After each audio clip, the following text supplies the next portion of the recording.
Raigarh block अध्यक्ष गुप्त प्रसाद जयंकर। आज जो विजु जनता दल पक्षर 28तम प्रतिष्ठा दिवस पालन करा विषय कौन कहे?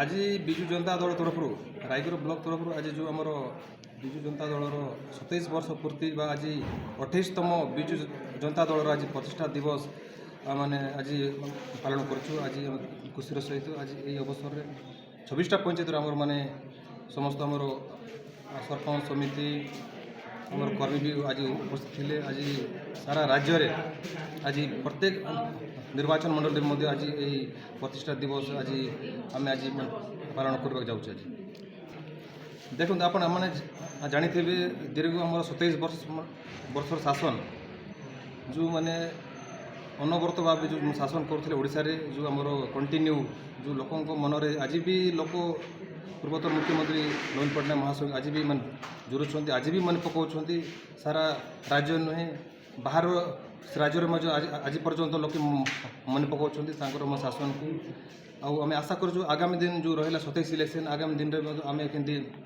युव छात्र हो तृणमूल स्तर भी आम आमर संगठन को मजबूत करवा पूर्व सरकार जो रहा योजना को आम लोकलोचन पहुँचाइबा। जो एबर सरकार जो रहा विफलता जो आमर 300 यूनिट कथा हो जो आमर जो माँ मान बाधक बक्ता हो अन्य जो आमर योजना जो कमिटमेंट देता है इलेक्शन टाइम रे सेटा भी आम नेक्स्ट आमर जो संगठन रहा आम लोकलोचन पहुँचाइबा। आगामी दिन आम जो आम संगठन को मजबूत करवा आगामी दिन आमर जो आंदोलन को आम जोरसोर आरंभ करवा।